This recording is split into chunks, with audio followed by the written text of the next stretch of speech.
The men's 2026 FIFA World Cup is expected to be one of the most carbon-intensive tournaments in football history. 48 teams, 108 matches, 16 cities spread across Canada, the United States and Mexico, and that's just the tip of the sustainability iceberg. So the question isn't whether or not the World Cup is sustainable. The question is, what can FIFA learn headed into the 2030 tournament hosted by Spain, Portugal and Morocco? Because by then, it'll be about delivering on and proving real-world results. Let's start with the first headline issue, emissions. The World Cup has expanded from 32 teams to 48, increasing the number of games from 64 to 104. Taken alone, this isn't necessarily an issue, and arguably it's an important expansion to help nations less regularly represented at major sporting tournaments, democratising the sport and fostering global diversity.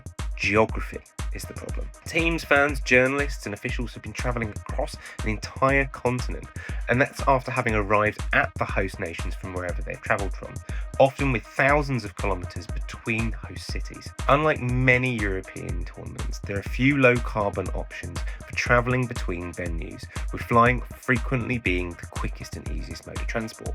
Critics argue that the tournament's biggest source of emissions isn't hidden behind the scenes, it's directly embedded into the competition format. FIFA's response is that this tournament avoids one of the biggest criticisms levelled at previous World Cups, building new stadiums. All 2026 venues already existed and already hosted major sporting events. That's a significant change from past tournaments such as the 2014 Brazil or 2022 Qatar World Cup, where expensive construction projects sparked criticism over environmental impact, public spending and long-term usefulness. Reusing infrastructure is of course more sustainable than building from scratch. The question is, what has the biggest impact? The designing and building of new infrastructure, or the travel of hundreds of thousands to millions of people across an entire continent?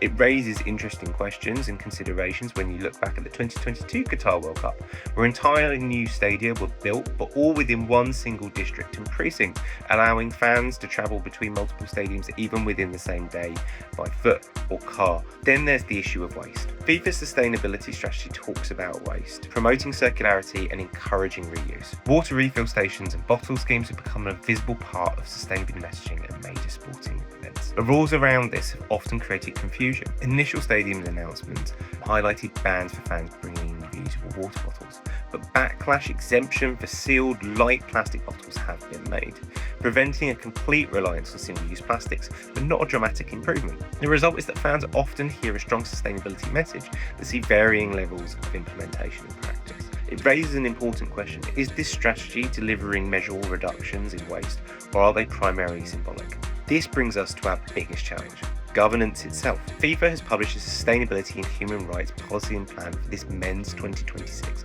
FIFA World Cup, in alignment with the United Nations Sustainable Development Goals. But when you look closer, much of the delivery and responsibility is left to host cities, stadia and municipalities.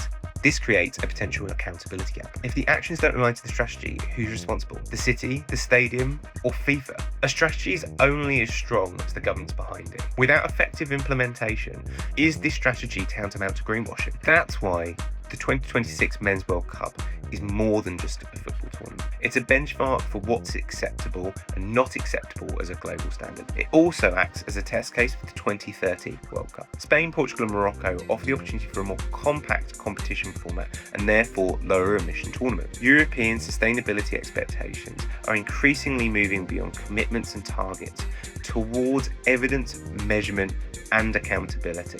So FIFA, the lesson from the men's 2026 World Cup is simple. Publishing a sustainability strategy is not enough. The real challenge is proving that it was implemented and that it worked.